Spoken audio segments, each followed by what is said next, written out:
Hello, this is Jordan McIntyre. I will be presenting how the psychodynamic approach can be utilized in organizational leadership and change. In order to dive right into this topic, one must first understand the basis of psychodynamic approach. In 1980, the American Psychiatric Association defined the psychodynamic approach as the systematized knowledge and theory of human behavior and its motivation, the study of which depends largely upon the functional significance of emotion. Psychodynamics recognizes the role of unconscious motivation in human behavior. Basically, one's unconscious motives dictate how that person behaves. Underlying predispositions create a pattern of behavioral choices for individuals. It's a predictive science based on the assumption that a person's total makeup and probable reactions at any given time are the product of past interactions between this person's specific genetic endowment and the environment in which he has lived since conception. So basically, it's a hodgepodge of nature and nurture coming together to develop this person's personality. This definition is echoed by Funk and Wagnall's dictionary, which defines psychodynamics as the study of mental processes in action. Again, mental processes influencing behavior is highlighted. The idea of psychodynamics influencing behaviors is not limited to an individualistic basis. Kilberg expands on this concept by stating that psychodynamics can be defined as unconscious behaviors of patterns, thoughts, emotions, conflicts, defenses, and relationships that influence how an individual, family, groups, organizations, and communities adapt to the circumstances, predicaments, and environments of their lives. Now, I know that was a lot of lists, so I'm going to unpack that definition a little bit. This definition has three parts. First, the unconscious motives. This would be these patterns or behaviors or thoughts. These are the things that are underlying, that are already there within ourselves. This is what is triggered when we face this emotion or circumstance. And the second part of this definition are the source of the behavior. So this is the person, the group, the families. This is the being acting out the behavior. Third, there's the external source, which is causing the behavior. This is what triggers that unconscious behavior. So this would be the circumstances we're in, an event that was out of the ordinary, or just the environment that we are living in. The psychodynamic approach is extremely applicable to organizational leadership. Bowman and Deal view organizations as an extended family made up of individuals with needs, feelings, prejudices, skills, and limitations. The key challenge in psychodynamic leadership is to tailor an organization to its individuals, finding ways for the people to get their job done while feeling good about themselves and their work. Understanding organizational workers and individuals with differing talents, needs, and emotions is vital to psychodynamic leadership. When leaders can effectively recognize their followers as individuals, they can begin to understand what motivates them. Psychodynamic leadership emphasizes understanding people, their strengths and foibles, reasons and emotions, desires and fears. Understanding these strengths, emotions, desires, and fears can make or break an organization. Leaders who understand their followers on this level can effectively motivate them according to the individual's personal profile. The psychodynamic approach stresses the uniqueness of each person. Every person has talents and personality traits that can positively influence an organization. Organizations generally hope for a cadre of talented, highly motivated employees who give their best. Without an understanding of the personal needs and functionings of the followers, leaders cannot initiate effective motivation or leadership. Psychodynamic leadership stresses the importance of the individual's needs. All theories converge on the view that motivating people requires understanding and responding to the range of needs they bring to the workplace. Every person has needs, but identifying what needs we have, long-term or at any given time, is more elusive. The psychodynamic approach can function through the utilization of personality assessment tools that reveal to leaders the needs of their followers. A personality assessment tool being utilized in leadership development that deserves attention is the Myers-Briggs Type Indicator, or MBTI. The MBTI was designed and is promoted as a practical method of individual personality assessment. Isabel Briggs Meyer and Catherine Cook Briggs explored Jung's theory of psychological type, which resulted in the creation of the MBTI. Myers designed the MBTI with the belief that different vocations favored different personality orientations, and that Jung's theory provided the theoretical structure to link personality and job performance. The MBTI categorizes people by their attitudinal, judgmental, and perceptual propensities, or functions.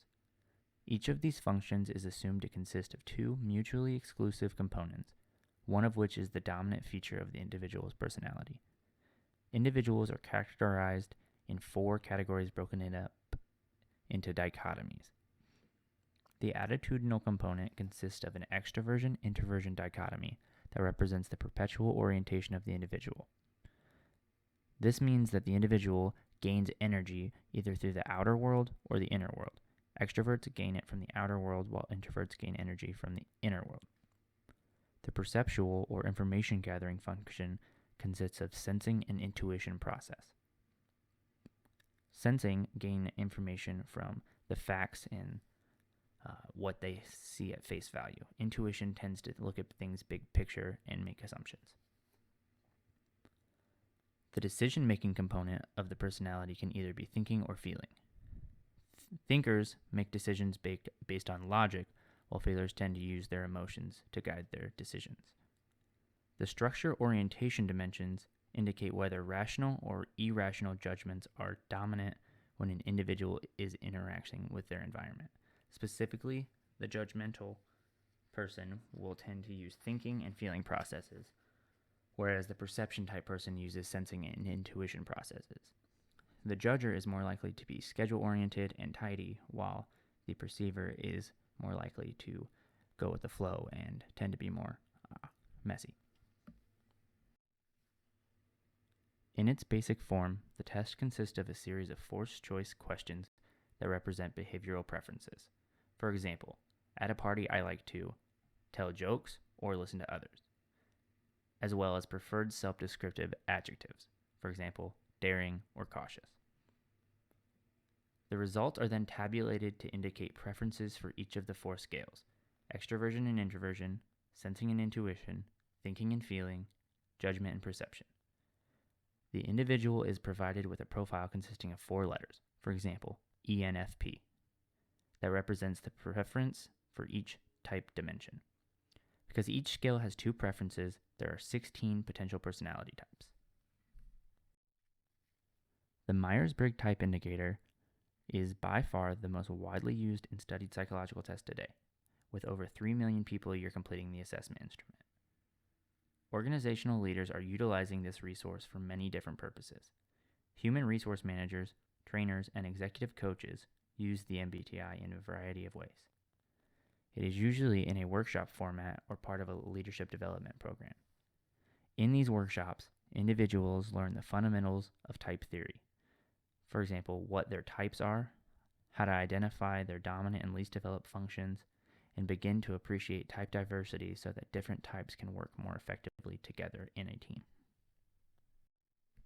There has been much research into how the types are distributed throughout leadership. All 16 types are found in leadership positions, but not necessarily with equal representation. Each preference and each combination of preferences will typically bring special strengths as well as potential blind spots to leadership. Leaders that use the psychodynamic approach can use the MBTI to develop their followers in these strengths and in these blind spots. Because change oftentimes leaves followers feeling anxious, voiceless, and incompetent, leaders must be able to address the anxieties and feelings of incompetencies of those that follow them. Change efforts can leave followers with a feeling of mistrust and as if they are out of the loop. From a psychodynamic perspective, this leaves an unfulfilled need of trust. When basic needs for security and trust are unfulfilled, people withdraw from an organization, join unions, go on strike, sabotage, or quit. For leaders to engage the change process with the support of their followers, they must consider the needs of the followers as individuals. Followers will adapt to change efforts more naturally if they have been brought alongside the decision-making process. When asked to do something they don't understand, haven't had a voice in developing, don't know how to do, or don't believe in, people feel puzzled, anxious, and insecure. The psychodynamic leadership approach recognizes the role of the unconscious motivations in human behavior. Basically, one's unconscious motives dictate how that person behaves. These feelings of being puzzled, anxious, and insecure will inevitably cause followers to resist any effort of change. Change cannot happen if people feel anxious and unprepared for change. A psychodynamic leader must take time to hear people's ideas and concerns and to make sure that all involved have the talent, confidence, and expertise to carry out their new responsibilities in a successful innovation. The psychodynamic approach focuses heavily on meeting the needs of the individual through personality assessments and other tools. This causes individuals to feel heard, feel more prepared in relation to their own needs, and more on board for the change. Psychodynamic leaders can use these personality tests to understand how their followers will adapt to the change, as well as who can best champion the change and join them in the guiding coalition. Tools such as the MBTI that reveal personality types allow leaders to assess which types of workers to hire. In terms of how this relates to higher education, I'm going to look at it at the perspective of resident directors. Resident directors can utilize this approach in hiring resident assistants. For example, resident assistants can take the MBTI prior to interviewing. Resident directors can then look at their personality types to see how to build their team. For example, to hire an ENFP, it would be important to know that they are very future-oriented. They excel at brainstorming and creating new ideas. However, they struggle with follow-through and lose motivation in solitary work environments. The MBTI would assist the RD in hiring a well-rounded team. For example, if the RD strongly wanted to hire an ENFP, it would be smart to hire a few people on the team who are more detail-oriented and would push the ENFP to follow through with deadlines and follow through with ideas.